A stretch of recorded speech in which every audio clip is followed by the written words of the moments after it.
મહેસાણાના ગામની આ વાત સાંભળીને તમે પણ ચોંકી જશો। જી હા, બિલકુલ। મહેસાણા જિલ્લામાં એક ગામ એવું છે કે જે ચોમાસામાં બની જાય છે નર્ક સમાન। એઠોર ગામના પીટાપરા વિકડિયાપુરાની દુષ્કર સ્થિતિ। 1960માં વસેલા ગામમાં 600 લોકો વસવાટ કરે છે, તો ગામમાં જવાનો રસ્તો જ નથી। ચોમાસામાં 4 મહિના માટે આ ગામ અન્ય વિસ્તારની અલગ થઈ જાય છે। ગામમાં ધોરણ 7 બાદ દીકરીઓ ભણતી નથી।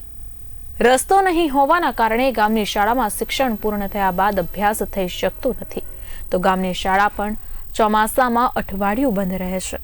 ગામમાં ક્યારેય 108 આવી નથી।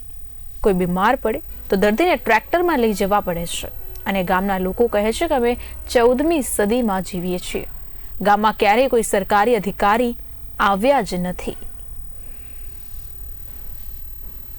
ચોમાસામાં બહુ તકલીફ સાહેબ। વરસાદ આવે એટલે નેડીઓ આખું પેક થઈ જાય, અંદર પાણી ભરાઈ જાય, કોઈ આવવા જવાનું બંધ થઈ જાય।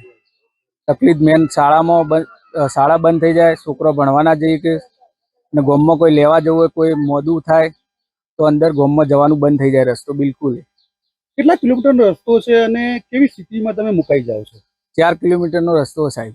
અંદર 4 કિલોમીટર પાણી અને કીચડ થઈ જાય અંદર। સરકારને અમારી નમ્ર વિનંતી કે અમારો રોડ પાસ કરી આલે।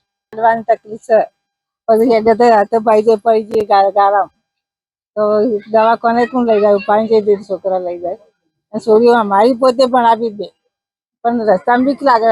યાત્રા ખાતરમાં હેડી છોડી હોય, ભણી શકતો નહીં, આ બધી ઘેર હાથ મોડું પણ છોડ્યું।